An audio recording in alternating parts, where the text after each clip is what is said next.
തത്വജ്ഞാനികൾ, philosophers വന്നു. There came philosophers to the city. വന്നു, വാദിച്ചു. അപ്പൊ അവര് ഭയങ്കര അറിവുള്ളവരാ. They started debating. They were very scholarly people. സുവിശേഷകനോട് വാദിക്കാൻ വരണമെങ്കിൽ അറിവുള്ളവരാണ് അവര്. If they have come forward to debate with an evangelist, they are really scholars. വാദിച്ചു എന്ന വാക്ക് പ്രത്യേകം not ചെയ്തോണം. Pay close attention to the word debate. എല്ലാ ഉപദേശിമാർക്കും വിവരം ഇല്ലെന്ന പൊതുവെ ആളുകളുടെ ധാരണ. It's a common understanding that most of the ministers, they don't have much knowledge. കാരണം വിവരം ഉണ്ടെങ്കിൽ ഇങ്ങനെ ഈ കവലയിലൊക്കെ കാണുന്നവരോട് പറയുമോ? If they have some good understanding, they won't go stand in the street corners. Bus സ്റ്റാൻഡിൽ വെച്ചും റെയിൽവേ സ്റ്റേഷനിൽ വെച്ച് എയർപോർട്ടിൽ വെച്ചൊക്കെ ഇങ്ങനെ സുവിശേഷം പറയണമെങ്കിൽ വിവരം ഇല്ലാതിരിക്കണമല്ലോ. What is common sense person who will stand at the street corners or at the airport and start sharing the gospel? അങ്ങനെ വിവരമില്ലാത്ത ഒരാളായിരുന്നു D.L. Moody. Such kind of an ignorant person was D.L. Moody. അങ്ങനെ ഒരാളായിരുന്നു Billy Graham. Such a person was Billy Graham. ഇന്നും അങ്ങനെയുള്ളവരുണ്ട്. അവരെ ഓർത്ത് ഞാൻ ദൈവത്തെ സ്തുതിക്കുന്നു. Even today there are such people. I thank God for those people. അങ്ങനെ കുറച്ച് വിവരമില്ലാത്തവർ എല്ലാ കാലത്തും ഉണ്ടായിരിക്കട്ടെ എന്ന് ഞാൻ ആഗ്രഹിക്കുന്നു. Let there be a few such ignorant people at all times. ആരെ കണ്ടാലും എവിടെ വെച്ച് കണ്ടാലും യേശുക്രിസ്തു നിങ്ങൾക്ക് വേണ്ടി മരിച്ചു എന്ന് പറയുന്നവനാണ്. When they see people where, irrespective of the place or the prominence, they say Christ Jesus died for you. Pastor P.M. Philip എന്നൊരു മനുഷ്യൻ ജീവിച്ചിരുന്നു. There was a man named Pastor P.M. Philip. അദ്ദേഹത്തോടുകൂടെ സഹയാത്രികനായിരുന്ന ദൈവദാസനായിരുന്നു എൻ്റെ അധ്യാപകൻ. Pastor's teacher was one time journeying along with him. അദ്ദേഹം എന്നോട് പറഞ്ഞു, കല്യാണത്തിന് പോയിട്ട് വന്നാലും ശവടക്കിന് പോയിട്ട് വന്നാലും കൺവെൻഷന് പോയിട്ട് വന്നാലും വരുന്ന വഴിക്ക് 10 ആൾക്കൂട്ടം കണ്ടാ വണ്ടി നിർത്തും. He shared me, whenever he see a crowd of people, irrespective of what type of gathering they were, he will immediately stop the vehicle. മൈക്കില്ല, ഒന്നുമില്ല, അങ്ങോട്ട് ഇറങ്ങി നിന്നിട്ട് കൈ കൊട്ടും. He don't have any mic system, but he'll start clapping his hands. അപ്പോൾ എന്താ വിശേഷം നടത്ത ആൾക്കാർ അടുത്ത് വരും. Seeing this, many people will gather. യേശുക്രിസ്തു പാപികളെ രക്ഷിക്കുന്നു. Then he'll say, Christ Jesus saves the sinners. രോഗികളെ സൗഖ്യമാക്കുന്നു. Heal the sick. പരിശുദ്ധാത്മാവിനെ നൽകുന്നു. Gives the Holy Spirit. രാജാവായി വേഗം വരുന്നു. He comes as King of Kings soon. എന്ന് പറഞ്ഞിട്ട് വണ്ടിയിൽ കയറി സ്ഥലം വിടും. He'll say that much and take his car and move forward. ഇങ്ങനത്തെ വിവരമില്ലാത്ത കുറെ മനുഷ്യർ എല്ലാ തലമുറയിലും ഉണ്ടാകട്ടെ എന്ന് ഞങ്ങൾ പ്രാർത്ഥിക്കുന്നു. I hope and pray such ignorant people will be there in at all generations. കൈകൾ ഉയർത്തി ദൈവത്തിന് സ്തോത്രം ചെയ്യാം. Raise your hands and thank God. പൗലോസ് പറഞ്ഞു, സുവിശേഷത്തെക്കുറിച്ച് എനിക്ക് ലജ്ജയില്ല. Paul declared, I am not ashamed of the gospel. ലജ്ജിക്കാതെ പറയാവുന്ന ഒരു മെസ്സേജേ ഉള്ളൂ, അത് സുവിശേഷമത്രേ. There is only one declaration that you can say without being ashamed, that is the preaching of the gospel. ആരുടെ മുമ്പിലും ഏത് പട്ടണത്തിലും ഏത് പാതിരാത്രിക്കും ലജ്ജിക്കാതെ പറയാവുന്ന ഒരു ദൂതേ ഉള്ളൂ, അതാണ് സുവിശേഷം. Irrespective of the time and place and location, there is only one message that could be said, that is about the gospel of Christ Jesus. കരങ്ങൾ ഉയർത്തി ദൈവത്തെ സ്തുതിക്കാം. Hallelujah. Hallelujah. മറ്റാരെ കുറിച്ച് പറഞ്ഞാലും എന്നെങ്കിലും ഒരിക്കൽ ലജ്ജിക്കേണ്ടി വരും.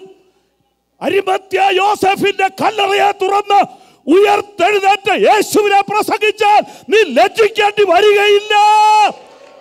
About whomever else you preach, you could be ashamed, but if you preach about Christ Jesus who resurrected, you will never be ashamed. നിന്റെ തലമുറ ലജ്ജിക്കേണ്ടി വരികയില്ല. Your generation will not be. നിന്റെ മക്കളുടെ മക്കൾ ലജ്ജിക്കേണ്ടി വരികയില്ല. Your children won't be ashamed. സുവിശേഷത്തെക്കുറിച്ച് എനിക്ക് ലജ്ജയില്ല. I am not ashamed of the gospel. സുവിശേഷത്തെക്കുറിച്ച് എനിക്ക് ലജ്ജയില്ല. I am not ashamed of the gospel. സുവിശേഷത്തെക്കുറിച്ച് എനിക്ക് ലജ്ജയില്ല. I am not at all ashamed of the gospel. ഞാൻ കർത്താവിനെ സ്തുതിക്കുന്നു. I praise and thank Almighty God. Hallelujah. Praise God. എന്തുകൊണ്ട് ലജ്ജയില്ല? Why he is not ashamed? അത് പാപിയെ പരിശുദ്ധനാക്കുന്ന സന്ദേശമാണ്. That is what sanctifies a sinner. അത് കുഴിയിലിറങ്ങിയവനെ ഉയർത്തുന്ന സുവിശേഷമാണ്. That is the power of the gospel that brings the one who is അത് dead. നിരാശപ്പെട്ടവനെ പിടിച്ച് കരകയറ്റുന്ന സന്ദേശമാണ്. That is the message which gives gladness to one who is under sorrow. അത് ആത്മഹത്യയുടെ കയറ് അഴിച്ചു വിടുന്ന ദൂത. That is the message which takes away the bondages of suicide. അത് വിഷക്കുപ്പി എടുത്തവനെ കൊണ്ട് ബൈബിൾ എടുപ്പിക്കുന്ന book. That is the message which takes the Bible who is on the way to his condemnation. കൊലപാതകന്മാരെ സുവിശേഷകനാക്കുന്ന ദൂത ഇത്. That is the message which transforms the most wicked sinners. ഇതിനെക്കുറിച്ച് എനിക്ക് ലജ്ജയില്ല. I am not ashamed of this gospel. ഡിട്രോയിറ്റിലുള്ള ചെറുപ്പക്കാര് ഇത് ഹൃദയത്തിൽ എഴുതിയിട്ടോണം. അവനെ കുറിച്ച് ലജ്ജിക്കരുത്, അവനെ കുറിച്ച് ലജ്ജിക്കരുത്. You youngsters of Detroit, write it in your heart. Never be ashamed of him.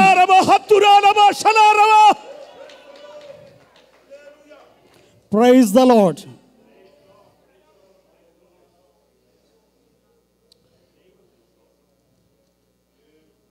ഒരു ക്രിക്കറ്റ് കളിക്കാരനെ കുറിച്ച് ലോകം മുഴുവൻ അറിയാമല്ലോ. ഒരു ക്രിക്കറ്റ് കളിയിൽ ജയിച്ച ആളെ കുറിച്ച് ലോകത്തിന് മുഴുവൻ അറിയാമല്ലോ. About a cricket player, all around the world knows him. Century അടിച്ചത് ആരാന്ന് ചോദിച്ചാൽ എല്ലാവർക്കും അറിയാമല്ലോ. If one were to ask who hit the century, everyone knows him. Football അടിച്ചൊരു വലക്കകത്ത് കെട്ടിയ പുള്ളിയുടെ പേരറിയാമല്ലോ. You know each and every player who played soccer. ലോകത്തിലുള്ള മുഴുവൻ പാപിക്കും വേണ്ടി രക്തം ചിന്തിയവനെ കുറിച്ച് അറിയാത്ത ഒരാളും ഈ നാട്ടിലുണ്ടാകരുത്. Let there be none who does not know about Christ Jesus who shed his blood for the sinners. Hallelujah. Praise the Lord. Hallelujah. Praise the Lord. Hallelujah. Amen. പാടേണ്ടത് അവനെ കുറിച്ച്. We need to sing about him. പാടേണ്ടത് അവനെ കുറിച്ച്. We need to sing about him. പ്രസംഗിക്കേണ്ടത് അവനെ കുറിച്ച്. We need to preach about him. എഴുതേണ്ടത് അവനെ കുറിച്ച്. We need to write about him.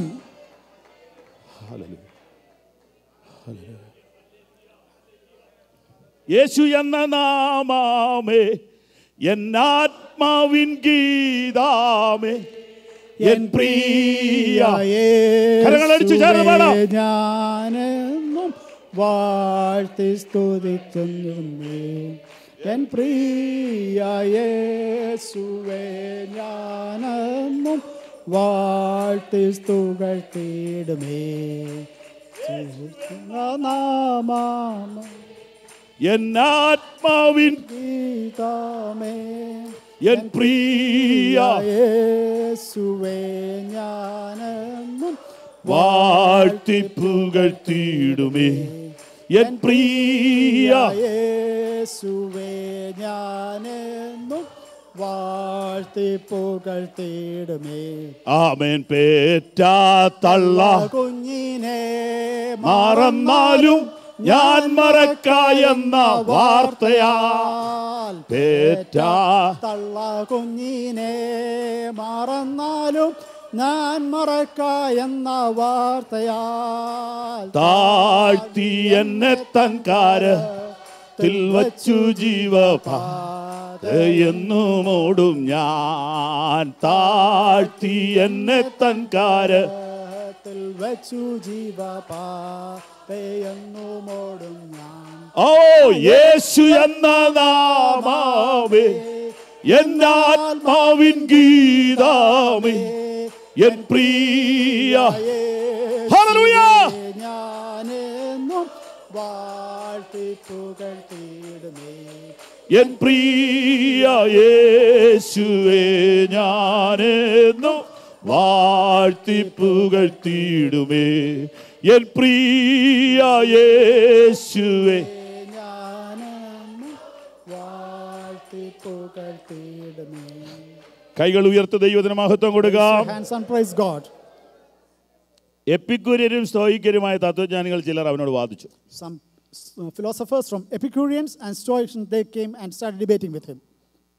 ഇനിയത്തെ വാചകം ശ്രദ്ധിച്ചോണേ. Let's pay attention to the next verse. ഈ വിടുവായൻ എന്താ പറയാൻ പോണേ? They were wondering what this fellow is going to say. സുവിശേഷകനെ കുറിച്ച് ഫിലോസഫറുടെ കാഴ്ചപ്പാട് കണ്ടോ? See what is the perspective regarding the worldly people regarding the evangelist. മലയാളത്തിലെ തർജ്ജിമ ഉഗ്രനായിട്ടുണ്ട്. The translation is so wonderful. വിടുവായൻ. This wicked fellow. വിവരമില്ല വല്ലതൊക്കെ പറയുന്നവനെന്നാ. The one who just blabbers. Praise the Lord. അതുകൊണ്ടാ പൗലോസ് പറഞ്ഞത് വിശ്വസിക്കുന്നവരെ പ്രസംഗത്തിന്റെ പോഷത്വത്താൽ രക്ഷിപ്പാൻ ദൈവത്തിന് പ്രസാദം തോന്നി. That is why Paul said because of the foolishness of the gospel God was pleased to come. ആ വിടുവാ കൊണ്ടാ നീ രക്ഷിക്കപ്പെട്ടത്. Because of the blabbers message you are ആ saved. വിടുവാ കൊണ്ടാ നിന്റെ അപ്പൻ രക്ഷിക്കപ്പെട്ടത്. Because of the blabbers message you have been ആ saved. വിടുവാ കൊണ്ടാ നിന്റെ അമ്മ ആത്മഹത്യ ചെയ്യാതിരുന്നത്. Because of the blabbers message your father and mother are saved. ആ വിടുവാ കൊണ്ടാ ഇന്ന് രാത്രി നീ ഇവിടെ വന്നത്. Because of that message only you are here this evening. Hallelujah. Jesus. ആ വിടുവായിക്കായി ഞാൻ ദൈവത്തെ സ്തുതിക്കുന്നു. I thank God for that blabbers message. വലിയ പണ്ഡിതന്മാരൊന്നും അല്ലായിരുന്നു സുവിശേഷകന്മാരായിട്ട് വന്നവര്. Early evangelists, they were not great scholars. പക്ഷെ അവരുടെ വാക്കുകളിൽ ദൈവകൃപയുണ്ടായിരുന്നു. But their words were full of grace. അവരുടെ വാക്കുകളിൽ വിടുതലുണ്ടായിരുന്നു. There were deliverance in their words. അവരുടെ വാക്കുകളിൽ പരിശുദ്ധാത്മാവ് ഉണ്ടായിരുന്നു. Anointing of the Holy Spirit was upon them. അവരാരും അത്ര ഉഗ്രന്മാരല്ലായിരുന്നു. They were not so serious people. Our സാധാരണക്കാരായിരുന്നു. They were ordinary people. പക്ഷെ അവർ ദേശത്തെ കീഴ്മേൽ മറിച്ചു. But they turned the city upside down. Hallelujah. Hallelujah. Praise the Lord. Hallelujah, Praise the Lord. Hallelujah. Amen. ജയിലിൽ കിടന്നവരുടെ ഒരു team പിറവത്തുണ്ട്. There was a team of people who were in the prison one time. Prison gospel mission. They are called Prison Gospel Mission. Jose Valappad എന്ന് പറഞ്ഞ ഒരു സഹോദരനാണ് അതിന് നേതൃത്വം കൊടുക്കുന്നത്. A man named Jose Valapad, he gives the leadership. ഞാൻ ആ ടീമിനോട് കൂടെ കേരളം മുഴുവൻ സഞ്ചരിച്ചിട്ടുണ്ട്. I have been traveled all around Kerala through that team. ഇവർ 13 പേരുണ്ട്. There are 13 members in the team. 12 കൊല്ലം ജയിലിൽ കിടന്നവരാ. All of them were in the jail for 12 years. Kasaragod മുതൽ main ടൗണിലെല്ലാം യോഗം നടത്തി ഇങ്ങനെ കന്യാകുമാരിക്ക് പോയിക്കൊണ്ടിരിക്കുകയായിരുന്നു ഈ കഴിഞ്ഞ ഇടയിൽ. From north to south, they have been traveling.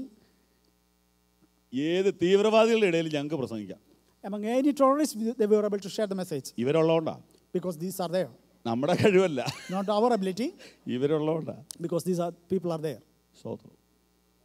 ഭയങ്കര പ്രശ്നമുള്ള ഒരു ടൗണിൽ ഞങ്ങൾ മൈക്ക് കിട്ടിയപ്പോൾ അവിടുത്തെ ഒരു ദാദാ വന്നിച്ച് പറഞ്ഞു പറ്റുകയെന്ന് പറഞ്ഞു. In one city which was so prominent with violence, one of the terrorist leader, they came forward and said, no, you can't do the ministry here. നമ്മുടെ സഹോദരൻ പുള്ളിയെ തോളെ കൈയിട്ട് വിളിച്ചുകൊണ്ട് പോയി. The brother, he put his hand on the shoulder and called him. ചെവിയിലാണ്ട് പറഞ്ഞു. He just said something in his ears. പുള്ളി പറഞ്ഞു നടത്തിക്കോളാൻ പറഞ്ഞു. He said, okay, continue, you can do the ministry. എന്നാ ചെവി പറഞ്ഞത് ഞാൻ ചോദിച്ചിട്ട് ഇതുവരെ പറഞ്ഞിട്ടില്ല. I asked him, what did you share in his ears? He never said so far. എനിക്കറിയാം എന്നാ പറഞ്ഞത്. I know what he said. ഇങ്ങോട്ട് പഠിപ്പിക്കാൻ വരണ്ട ഇതെല്ലാം കഴിഞ്ഞാ വന്നതെന്നാ പറഞ്ഞത്. Probably he said, don't try to teach me, I have gone through this school long ago. Praise the Lord. Amen. ഞാൻ ചോദിക്കുന്നത് ഇത് എന്ത് പവറാ ഇത്? What kind of power is behind this? ഇത് എന്ത് പവറാ ഇത്? What power is working behind it? ഹല്ലേലൂയ. ക്രൂശിന്റെ വചനം നശിച്ചു പോകുന്നവർക്ക് മോക്ഷത്വവും രക്ഷിക്കപ്പെടുന്ന നമുക്കോ it is the power of God. The message of the gospel is foolishness to those who are perishing, but it's eternal life those who are obedient. വിശ്വസിക്കുന്നവർക്ക് അത് ദൈവശക്തിയാ. To those who believe it is the power of God. വിശ്വസിക്കുന്നവർക്ക് അത് ദൈവശക്തിയാ. To those who believe it's the power of God. ദൈവശക്തിയാ. It is the power of God. എങ്കിൽ ഇന്ന് രാത്രി ആ ശക്തി ഇവിടെ വ്യാപരിക്കുക. The power is still radiating here. ആ ശക്തി ഇന്ന് രാത്രി നിങ്ങളുടെ ഹൃദയത്തിൽ വ്യാപരിക്കുക. That power is penetrating in അത് your നിങ്ങളുടെ heart. ശരീരത്തിൽ വ്യാപരിക്കുക. It is operating in your body. അത് ഇന്ന് രാത്രി നിങ്ങളെ സ്വതന്ത്രരാക്കും. That can heal you. അത് ഇന്ന് രാത്രി നിങ്ങളെ സൗഖ്യമാക്കും. That can heal you. അത് ഇന്ന് രാത്രി രോഗത്തെ പുറത്താക്കും. Your sickness could be cast അത് out. ഇന്ന് രാത്രി അശുദ്ധാത്മാക്കളെ പുറത്താക്കും. Even the demonic spirits could be അത് cast ഇന്ന് out. രാത്രി ഭയത്തെ പുറത്താക്കും. It could take away the അത് ഇന്ന് fear. രാത്രി നിരാശയെ പുറത്താക്കും. It could take away the disappointment. വിടുവായൻ. The blabber. ഈ വിടുവായൻ എന്ത് പറയാൻ പോകുന്നു പലരും പറഞ്ഞു. They want to know what this blabber is going to say.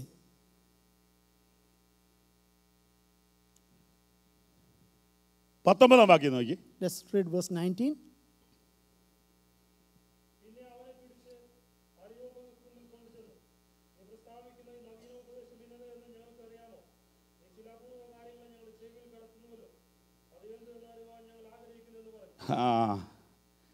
സംഭവം പിടി കിട്ടിയോ?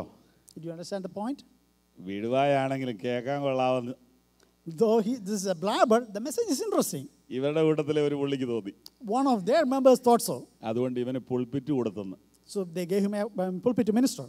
അരയോപക കുന്നെന്നൊക്കെ പറഞ്ഞ ഇവരുടെ വലിയ ടീച്ചേഴ്സ് ഉപയോഗിക്കുന്ന പ്രസംഗപീഠം പുള്ളിക്ക് കൊടുത്തെന്ന്. So this great pulpit which they used to stand and philosophize, the very pulpit was given to this man. 22-ാം വാക്യം പൗലോസ് അരയോപക മധ്യേ നിന്നു. Verse 22 says, Paul then stood up in the meeting place. വിടുവായാണേലും കേൾക്കാൻ കൊള്ളാവടാ പറയട്ടെന്ന്. Oh, though it's a blabbering message, it sounds soothing to hear. Why don't you start? എന്ന് പറഞ്ഞാൽ number 1 philosophers മാത്രം ഉപയോഗിക്കുന്ന pulpit വിടുവായിന് കൊടുത്തു. So the very pulpit they used for prominent scholars, that was given to Paul. ഇപ്പൊ മനസ്സിലായോ ആരോ philosopher? Now you understood who is the philosopher? സ്വതന്ത്രം. ഇപ്പൊ നമ്മൾ നമ്മുടെ വിഷയത്തിലേക്ക് വന്നു. Now we have come to the point we are discussing. അവിടെ കയറിയതോട് പറയാ അറിയായ്മയുടെ കാലങ്ങളെ ദൈവം ലക്ഷ്യമാക്കുന്നില്ലെന്ന്. Standing on that pulpit, Paul is saying, time of ignorance God doesn't count. ലോകത്തിലെ ഏറ്റവും അറിവുള്ളവരോടായി പറയും. He is teaching it to the most scholarly people of the world. ലോകത്തിലെ ഏറ്റവും അറിവുള്ളവരെന്ന് അഭിമാനിക്കുന്ന ഫിലോസഫേഴ്സിനോട് പറയുകയാണ് അറിവില്ലായ്മയൊക്കെ ദൈവം ക്ഷമിക്കും. To the most scholarly people of that time, those philosophers, Paul is telling, God will forgive the time of ignorance. ഇപ്പോൾ മനസ്സിലായ ആർക്കാ വിവരം?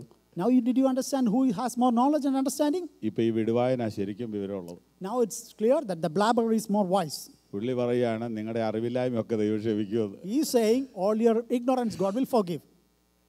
എന്നാ പറഞ്ഞെന്ന് അവർക്ക് പെട്ടെന്ന് പിടികിട്ടിയെങ്കിൽ പ്രസംഗം തടഞ്ഞേനെ. If they really understood what this man was telling, immediately they would have hindered the preaching. പൗലോസ് വീട്ടിൽ പോയി കഴിയുമ്പോഴേ പറഞ്ഞതെന്നാന്ന് അവർക്ക് മനസ്സിലാവുള്ളൂ. Only after Paul reaches home will they get that idea what Paul was telling. നിങ്ങൾക്ക് വിവരമുണ്ടെന്ന് നിങ്ങൾക്ക് തോന്നുന്നതാ, നിങ്ങൾക്ക് വിവരം ഇല്ലെന്നായി പറഞ്ഞേ. What Paul was telling, you think you have understanding, but in reality you do not. അയ്യോ അങ്ങനെയൊക്കെ പറയാവോ? Can we really say like that? സൂക്ഷിച്ച് പറയണം. You have to be careful. എന്താ പൗലോസ് പറഞ്ഞത്? What was Paul really conveying? നിങ്ങൾക്ക് പലതും അറിയാം. You know many things, പക്ഷെ അറിയേണ്ടതറിയില്ല. yet you don't know what you need to know.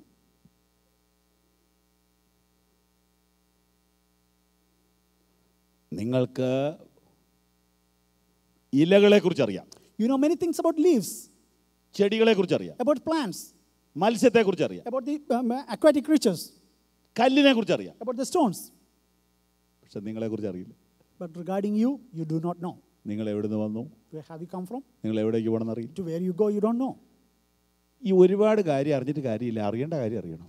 There is no point in knowing many things, but you need to know what you ought to know. സ്തോത്രം. Amen. കേരളത്തിലെ barber ഷോപ്പിൽ ചെന്നിരുന്നാൽ എന്തെല്ലാം കാര്യങ്ങൾ അവർക്ക് അറിയാവുന്ന. If you go to the barber shop in Kerala, you know what all things they know there. ഒരുപാട് കാര്യങ്ങൾ പറയും. They share many things. ഇവർക്ക് അറിയാവുന്ന എത്രയും ആർക്കും അറിയാമല്ലോ നമുക്ക് തോന്നിപ്പോ. We think that these people know so much that nobody else knows this much. പക്ഷെ അറിയേണ്ട കാര്യം അറിയത്തില്ല. Yet they don't know what they ought to know. സ്തോത്രം. Amen. ഒരുപാട് കാര്യങ്ങൾ അറിയാമെന്ന് ധരിക്കുന്നെങ്കിലും അറിയേണ്ട കാര്യങ്ങൾ അറിയാതിരിക്കുന്നത് അപകടമാണ്.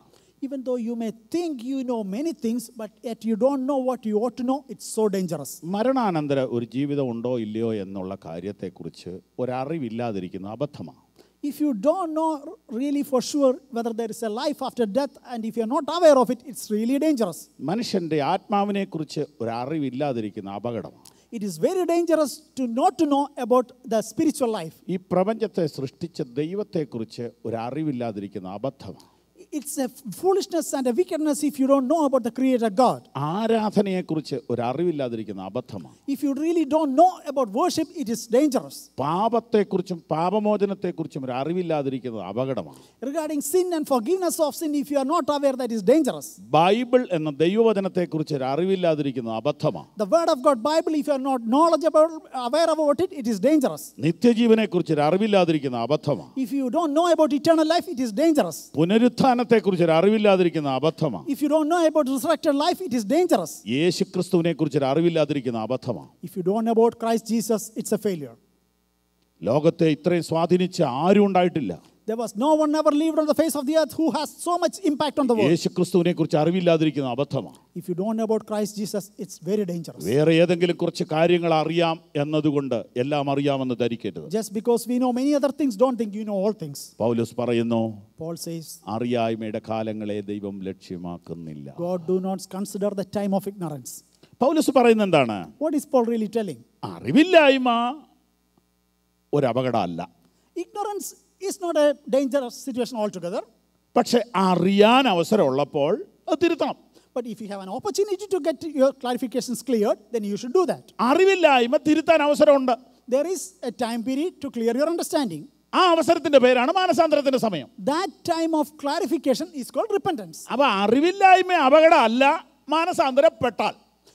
So the time of ignorance is not dangerous as long as you reconcile and repent at the time of repentance. മാനസാന്തരപ്പെടുന്നില്ലെങ്കിൽ അറിവില്ലായ്മയും അപകടമായി തീരും.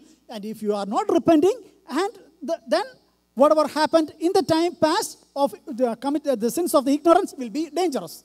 ആകയാൽ Because of that, അറിവില്ലായ്മ ഉണ്ടെന്ന് ആദ്യം സമ്മതിക്കണം. so first you need to acknowledge there are ignorance in my life.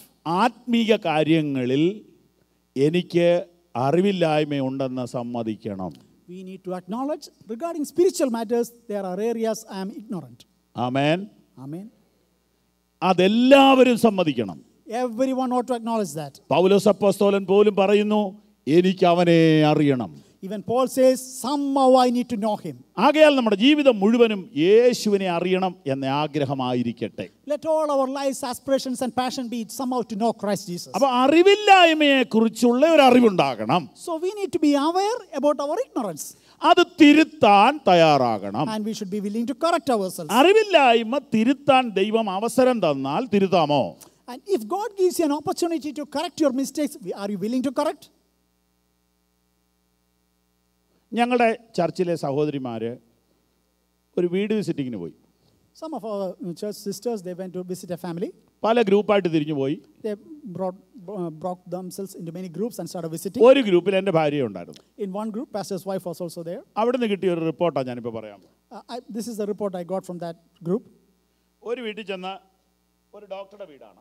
That was a house of a doctor. അദ്ദേഹത്തിൻ്റെ ഭാര്യ അവിടെ ഉണ്ടായിരുന്നു.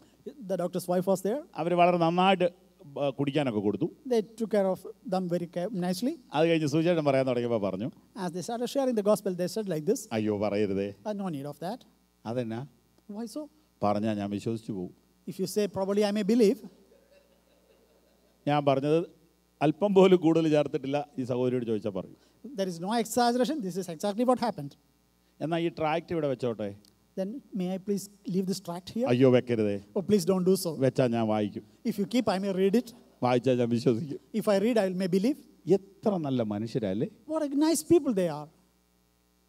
അതിനകത്തൊരു കള്ളത്തരം ഇല്ലല്ലോ. There is no lie in that. അതിനകത്ത് എന്തൊക്കെയാണ് നമുക്ക് മനസ്സിലാക്കാവുന്നത്? What is that we could understand from that? നിങ്ങൾ പറയുന്നത് 100% സത്യമാണ്. It's 100% true what you're saying. ഇത് കേട്ടുപോയ മനുഷ്യൻ വിശ്വസിക്കും. If one ever were to hear it, he will believe it. വിശ്വസിച്ചാൽ പിന്നെ പഴയ പോലെ ജീവിക്കാൻ പറ്റിയല്ല. And if one believes he can live the life he lived in the past, അതിനേക്കാൾ നല്ലത് കേൾക്കാതിരിക്കുന്നു. so it is better not to hear that. എത്ര നല്ല സഹോദരിയാണെന്ന് ഞാൻ ഓർക്കും. What a nice sister that was. ഒരു കപടതയില്ലല്ലോ, ഉള്ള ഒറിജിനലായിട്ടങ്ങ് പറയുക.